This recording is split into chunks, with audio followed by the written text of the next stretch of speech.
2026 সালের জুনের মধ্যে জাতীয় নির্বাচন, জানালেন প্রেস সচিব। নির্বাচন ইভিএমে নয়, হবে ব্যালটে। ইলেকশন হচ্ছে 2026-এর জুনের 30 তারিখের মধ্যে।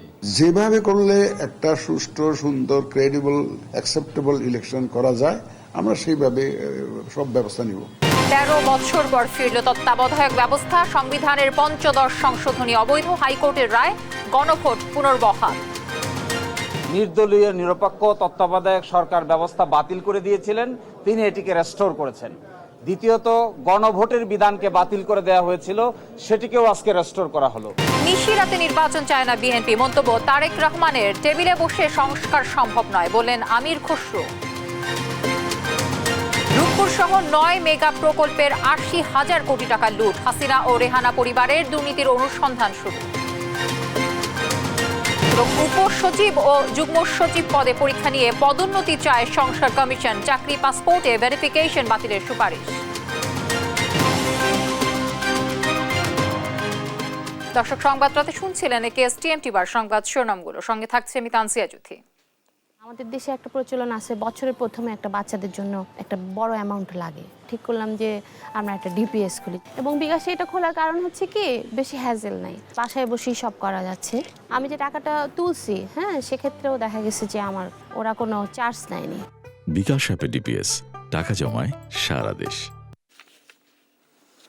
জানাবো বিস্তারিত। 2026 সালের 30 জুন বা কাছাকাছি সময়ে জাতীয় নির্বাচন অনুষ্ঠিত হতে পারে বলে জানিয়েছেন প্রধান উপদেষ্টার প্রেস সচিব শফিকুল আলম। সন্ধ্যায় সাংবাদিকদের সাথে নিয়মিত মতবিনিময়কালে তিনি জানান, প্রধান উপদেষ্টা নির্বাচনের রোড ম্যাপ ঘোষণা করেছে। নির্বাচন কমিশন নির্ধারিত তারিখ দিলে সরকার সুষ্ঠু নির্বাচনে সকল ধরনের সাহায্য করবে। বিস্তারিত আলিমুজ্জামান সাফওয়ানের রিপোর্টে। গেল কয়েকদিন ধরে রাজনৈতিক অঙ্গনে চলছে নির্বাচনী গুঞ্জন। এরই ধারাবাহিকতায় সোমবার জাতির উদ্দেশ্যে দেওয়া ভাষণে অন্তর্বর্তী সরকারের প্রধান উপদেষ্টা বলেন, 2025-এর শেষ অথবা 26-এর শুরুতে হতে পারে জাতীয় নির্বাচন। রাজনৈতিক ঐকমত্যের কারণে আমাদেরকে যদি অল্প কিছু সংস্কার করে ভোটার তালিকা নির্ভুলভাবে তৈরি করার ভিত্তিতে নির্বাচন সম্পন্ন করতে হয়, তাহলে 2025 সালের শেষের দিকে নির্বাচন অনুষ্ঠান হয়তো সম্ভব হবে। মঙ্গলবার সন্ধ্যায় ফরেন সার্ভিস একাডেমিতে সমসাময়িক ইস্যুতে কথা বলেন প্রধান উপদেষ্টার প্রেস সচিব শফিকুল আলম। এ সময় নির্বাচন প্রসঙ্গ আসলে তিনি বলেন, 2026 সালের 30 জুন বা কাছাকাছি সময়ে হতে পারে আগামী জাতীয় নির্বাচন। এক্সাক্ট ডেট কি, এটা তো সত্যিকার অর্থে অনেক ক্ষেত্রে এটা ডিপেন্ড করবে রিফর্মের উপর, বাট উনি একটা টাইম একটা দিয়ে দিয়েছেন। এর চেয়ে আর ক্লিয়ার রোড ম্যাপ আর কি হতে পারে? আপনি এক্সপেক্ট করতে পারেন যে ইলেকশন হচ্ছে 2026-এর জুনের 30 তারিখের মধ্যে। এ সময় বিগত সরকারের অপ্রয়োজনীয় অর্থ ব্যয়ের সমালোচনা করেন তিনি। যে সমস্ত জায়গায় ইনভেস্ট করেছি গত 15 বছর, আপনাদের তো দেখাই আছে। আমরা কর্ণফুলীর লিভারের নিচে কোনোদিন টানেলের দরকার ছিল না, সেখানে আমি তো 12,000 কোটি টাকা খরচ করে ফেলেছি। 450 কোটি টাকা দিয়ে করেছি। আমি গোপালগঞ্জের ওইখানে আমার কোনো রেল লাইনের দরকার ছিল না, আমি 2,000 কোটি টাকা দিয়ে রেল লাইন করে ফেলেছি। যেটা আমার দরকার ছিল সেই কাজটা করি নাই। শিক্ষার মান উন্নয়নে কমিশন গঠন ও দুর্নীতি রোধে অন্তর্বর্তী সরকার কাজ করছে বলে জানান প্রেস সচিব। আলিমুজ্জামান সাফওয়ান, দেশ টিভি, ঢাকা। জাতীয় নির্বাচন ইভিএমে নয়, ব্যালটে হবে বলে জানিয়েছেন প্রধান নির্বাচন কমিশনার এএমএম নাসির উদ্দিন। মঙ্গলবার দুপুরে রাজধানীর আগারগাঁও নির্বাচন ভবনে গণমাধ্যমের সঙ্গে আলাপকালে তিনি একথা বলেন। সিইসি আরও জানান, নির্বাচনে আওয়ামী লীগের অংশগ্রহণ নিয়ে নানা আলোচনা চলছে। এটি একান্তই রাজনৈতিক সিদ্ধান্ত। এ বিষয়ে কমিশন কোনো মন্তব্য করবে না। এ সময় সুষ্ঠু নির্বাচন ও বৈষম্যহীন দেশের জন্য ছাত্ররা আন্দোলন করেছে উল্লেখ করে তিনি বলেন, ছাত্র জনতার রক্তের সঙ্গে বেইমানি করা যাবে না। এর আগে সোমবার নির্বাচন কমিশনার তাহমিদা আহমেদ বলেন, 2025 সালের শেষে বা 2026 সালের জানুয়ারিতে জাতীয় নির্বাচন আয়োজনে প্রস্তুত আছে নির্বাচন কমিশন। যেভাবে করলে একটা সুষ্ঠু, সুন্দর, ক্রেডিবল, অ্যাকসেপ্টেবল ইলেকশন করা যায়, আমরা সেইভাবে সব ব্যবস্থা নিব। এটা কনস্টিটিউশন, এটা রিফর্মস কমিশন হয়েছে, তো ওনারা কিভাবে সাজেস্ট করেন আমি জানি না। আবার মাননীয় প্রধান উপদেষ্টা আবার রাজনৈতিক দলের সাথে আলোচনা করবেন। তো আলোচনা করে ওনারা কি সিদ্ধান্তে আসেন, এটা ওখান থেকে না আসলে আমরা কিছু, ওয়ান্স ইট ইজ ডিসাইডেড দেয়ার কনস্টিটিউশনে যখন এটা ইনকর্পোরেট হয়ে যাবে তখন আমরা এটার মধ্যে ঝাঁপিয়ে পড়বো। এক ঐতিহাসিক রায়ের সম্মুখীন হলো হাইকোর্ট। পঞ্চদশ সংশোধনী আংশিক বাতিলের মধ্য দিয়ে ফিরে এলো তত্ত্বাবধায়ক সরকার ব্যবস্থা। একই সঙ্গে সংবিধানে গণভোটের বিধান ফিরিয়ে এনেছেন আদালত। বাতিল হলো সংবিধান বহির্ভূত ক্ষমতা দখল সংক্রান্ত সংবিধানের 7 ক ও খ অনুচ্ছেদ। সাবরিনা মজুমদারের রিপোর্টে বিস্তারিত। সংবিধানের পঞ্চদশ সংশোধনের মাধ্যমে তত্ত্বাবধায়ক সরকারের বিধানে শেষ পেরেক ঠুকে দেয় আওয়ামী লীগ।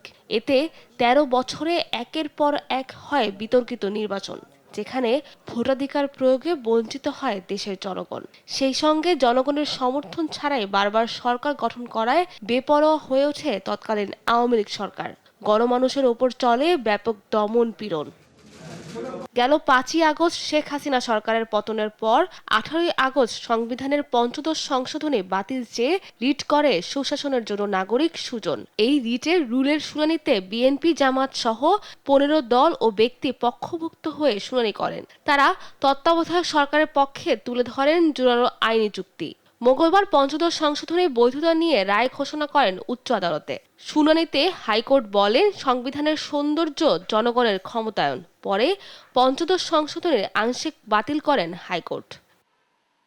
রায়কে ঐতিহাসিক আখ্যা দিয়ে সন্তোষ প্রকাশ করেন আইনজীবীরা। বলেন এ সংশোধনীতে জনগণের ইচ্ছার প্রতিফলন ছিল না। এ রায়ের মাধ্যমে পূর্ণভাবে ফিরল তত্ত্বাবধায়ক সরকার ব্যবস্থা। পঞ্চদশ সংশোধনীর মাধ্যমে বাংলাদেশকে যে একটা কর্তৃত্ববাদী শাসন ব্যবস্থার দিকে নিয়ে যাওয়া হয়েছিল, সেটার আমরা বলবো সেটার অবসানের ক্ষেত্রে আজকে একটা গুরুত্বপূর্ণ মাইলফলক আমরা অর্জন করলাম।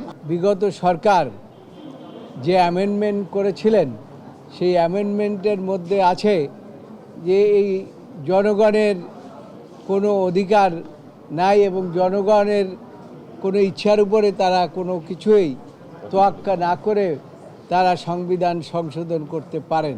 আদালত বলেছেন পরবর্তীতে নির্বাচিত পার্লামেন্ট এসে যে অংশগুলোকে ভালো মনে করবে সেগুলোকে রাখবে, যে অংশগুলোকে ভালো মনে করবে না পার্লামেন্টের উপর ছেড়ে দিয়েছেন। এই 3 তরফার রায় আজকে ঘোষণা হয়েছে। সংবিধানের পঞ্চদশ সংশোধনী দেশের আইন শাসন গণতন্ত্রের পরিপন্থী। এই রায়কে যুগান্তকারী বলে জানান রাষ্ট্রের সর্বোচ্চ আইন কর্মকর্তা।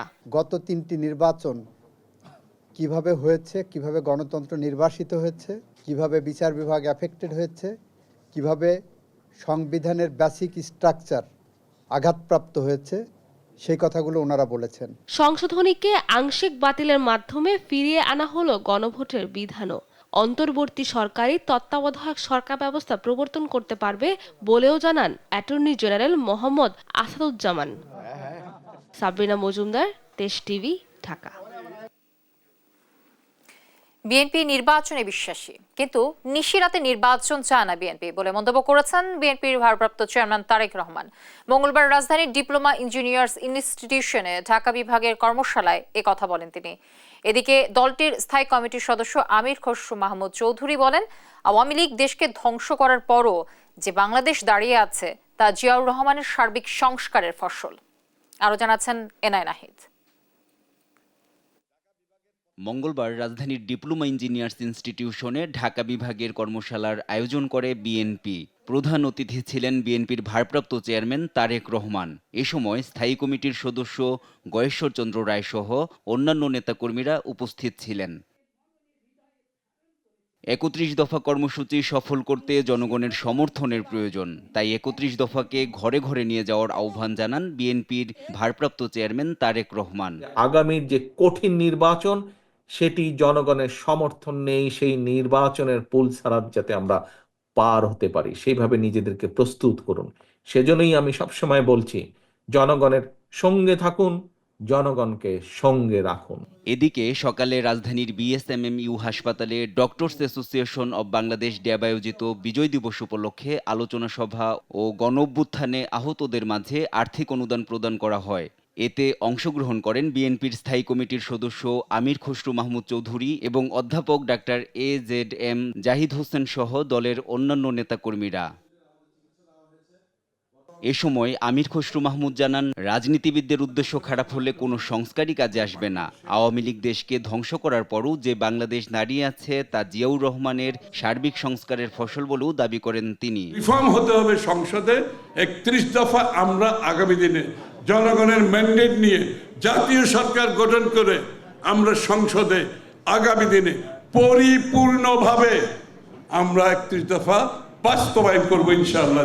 এদিকে দুপুরে রাজধানীর নয়াপল্টনের বিএনপি কেন্দ্রীয় কার্যালয়ের সামনে বিএনপির জাতীয় নির্বাহী কমিটির সদস্য জামাল শরীফেরুর গায়েবানা নামাজে জানাজা অনুষ্ঠিত হয়েছে। এ সময় এতে অংশগ্রহণ করেন বিএনপির যুগ্ম মহাসচিব রুহুল কবির রিজভী, বিএনপির ভাইস চেয়ারম্যান শামসুজ্জামান দুদু সহ বিএনপির জাতীয় ও কেন্দ্রীয় নেতাকর্মীরা। এনআই নাহিদ, দেশ টিভি, ঢাকা। আওয়ামী লীগ আমলে সরকারের 9টি মেগা প্রকল্পে সাবেক প্রধানমন্ত্রী শেখ হাসিনা, তার ছেলে সজীব ওয়াজেদ জয়সহ তার পরিবারের 4 জনের বিরুদ্ধে 80,000 কোটি টাকা আত্মসাৎ ও পাচারের অভিযোগে অনুসন্ধানের সিদ্ধান্ত নিয়েছে দুদক। মঙ্গলবার সংস্থাটির কার্যালয়ে সাংবাদিকদের এ কথা জানান দুদকের পরিচালক আখতার হোসেন। এদিন শেখ হাসিনার ব্যক্তিগত সহকারী জাহাঙ্গীর আলম, সাবেক ডিবি প্রধান হারুনুর রশিদ সহ 6 জনের নামে মামলা করেছে দুদক। বিস্তারিত হাসান মাহমুদের রিপোর্টে বিস্তারিত জানাচ্ছেন নাফিয়া ফারসানা।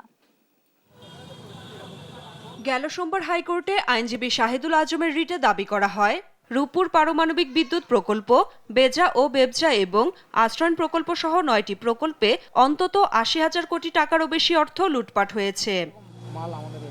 এর সঙ্গে জড়িত পলাতক সাবেক প্রধানমন্ত্রী শেখ হাসিনা, তার ছেলে সজীব ওয়াজেদ জয়, মেয়ে সাইমা ওয়াজেদ পুতুল, শেখ রেহানার মেয়ে টিউলিপ সিদ্দিকী।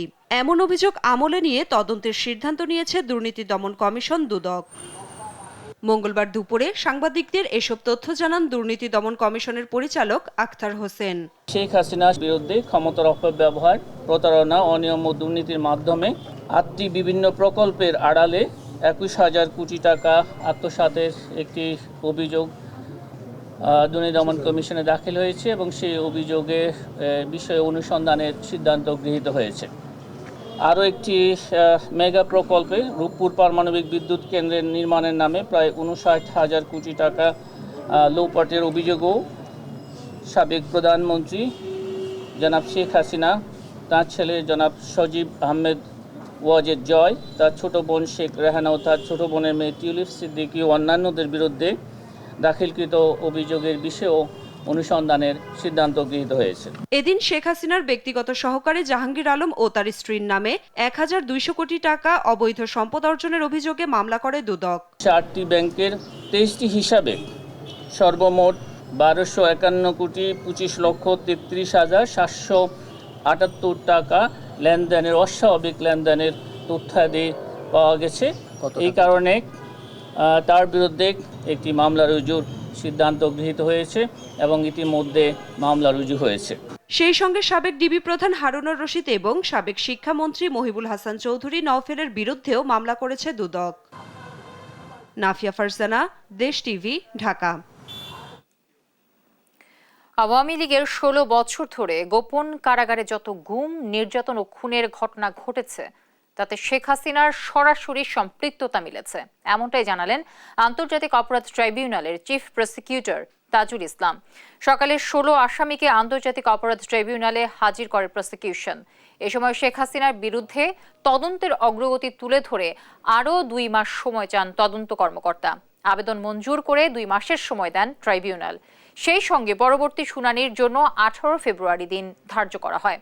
এর আগে সকালে জুলাই গণহত্যা ও মানবতা বিরোধী অপরাধের মামলায় ট্রাইব্যুনালে হাজির করা হয় সাবেক মন্ত্রী আনিসুল হক, দীপু মনি, রাশেদ খান মেনন, হাসানুল হক ইনু, জুনায়েদ আহমেদ পলক, আমির হোসেন আমু সহ 16 আসামিকে।